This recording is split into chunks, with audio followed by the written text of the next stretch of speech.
I'm here with Gallatin County Sheriff Josh Neale. Sheriff, you took office in January, so how's it been for your first 6 weeks or so? Very learning experience-wise. It's been involved in law enforcement for 14 years, and taking this position, it's more of an administrative position. So it's been a learning process, learning about the taxes of the county, the process it takes to collect the taxes, report all this to the state. So I mean, it's been a learning experience for the most part on the administrative part of it. How's the people of the county accepted you? Had a good feedback. I've ran into a lot of people. And when I was out campaigning, I met a lot of people that I had never met before. And a lot of those people are coming up and, you know, saying, hey, how's things going? And telling them that things are going fine. We're implementing the processes that, you know, I campaigned on. And I'm not going to sit and say promises, but things that I feel that as a county that we need to improve the services throughout the county and to the citizens. So I'm getting a pretty good feedback. You know, they're hearing things on the scanner.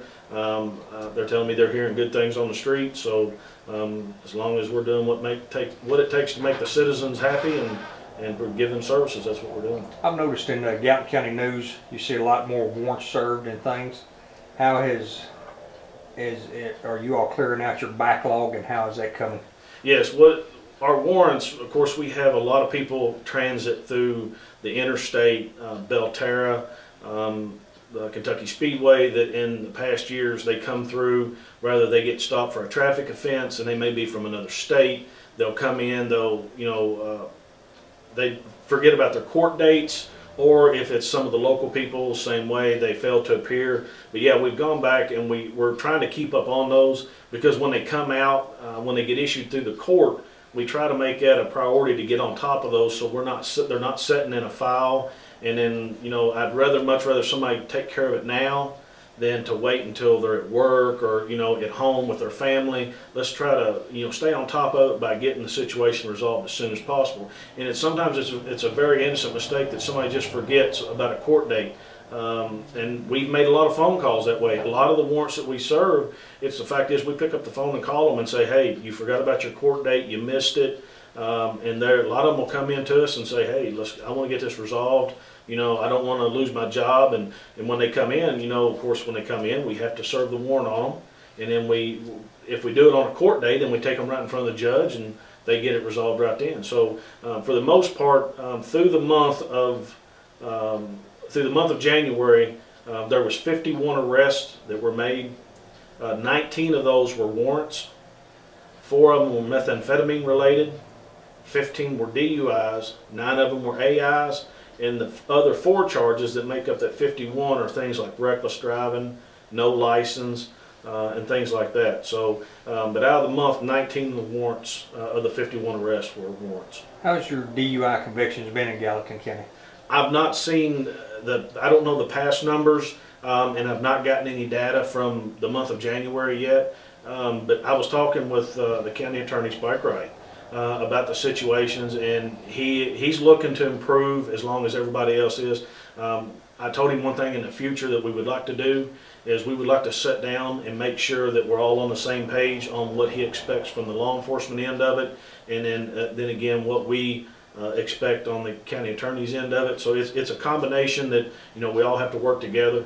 The DUIs out of the 15, without going to the court and picking up the numbers, I don't know how many as far as the conviction rate. I don't have that information. How's the meth, as far as the meth labs are in the county? Do you all feel that you're making good headway on them? Yeah, we work as many as we can, and we try to work them as soon as we get them. We're getting tips all the time of suspicious activity, whether it be on the roadsides, in you know, a farmer's barn, or, you know, a vehicle parked on the side of the road. So we take all of those very serious, because in the past, that's how we've gotten a lot of our meth labs, is from anonymous tips or running upon people as they're parked in different places. In the month of January, we had 4 methamphetamine related arrests. And out of those 4 arrests, there was 2 meth labs that were taken down. So most generally in the meth labs, we're getting at least 2 or more people in the lab working it. So, you know, there's just not one person. It's always, you know, 1 or more people or multiple people working inside those labs to work.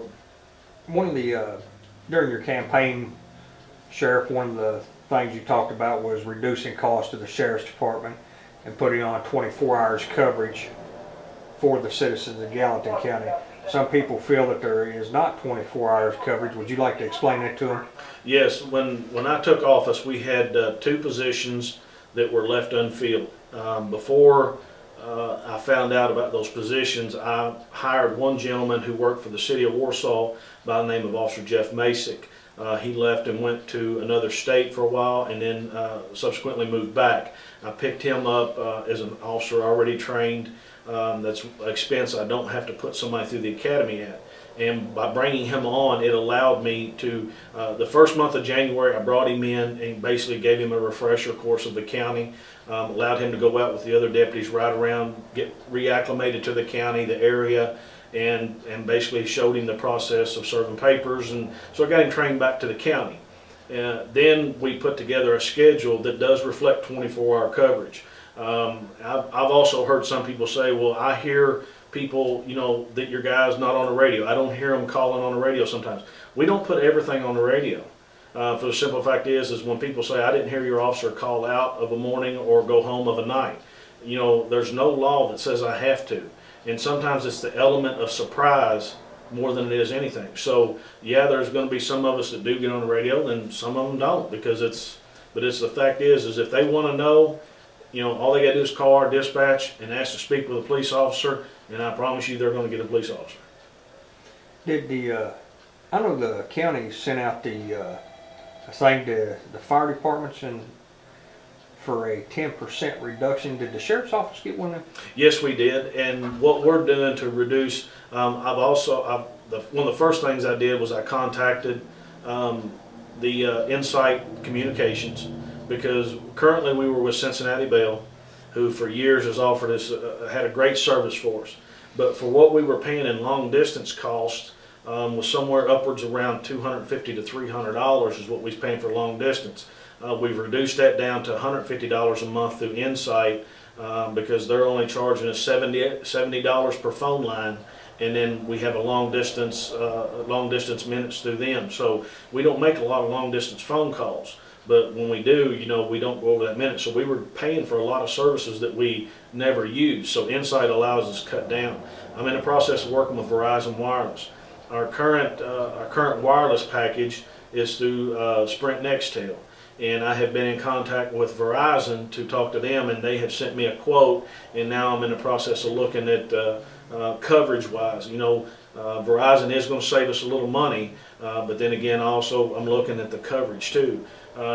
We have been in conversations with Bullock Oil with trying to, right now on our fuel rate, we go to a fleet card, we go to like Love's Truck Stop, Sparta BP, Cowboys Marathon to get fuel.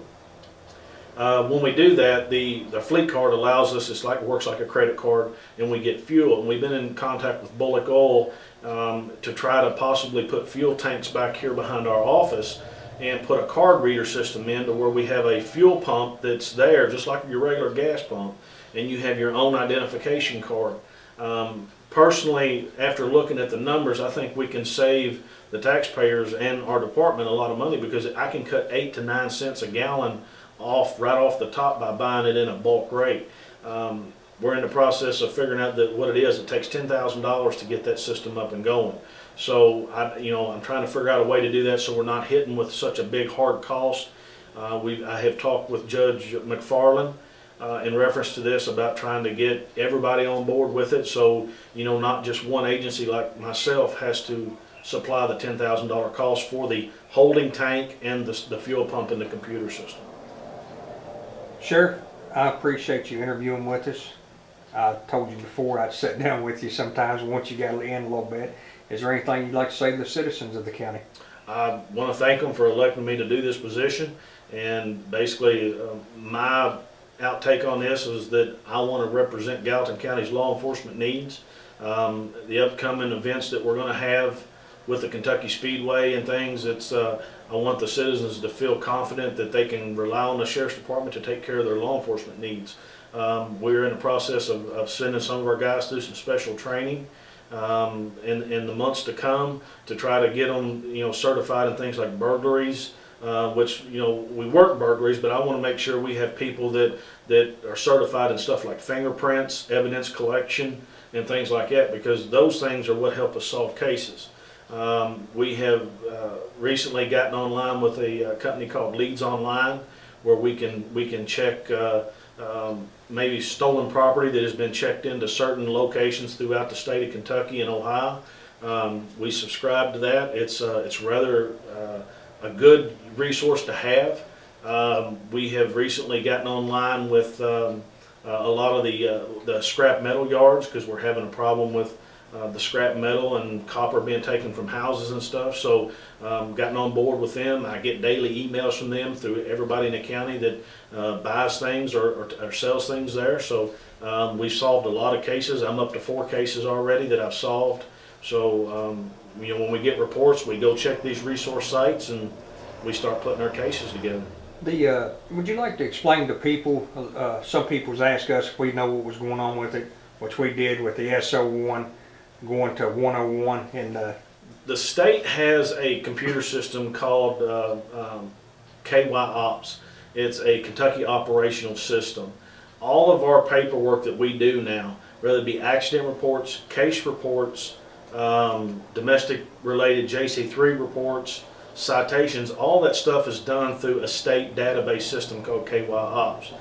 In the years past, we have gotten away with the S and the O were 2 letters and then your number 1. With the state's database, easiest way I can say this, don't play on the same playground.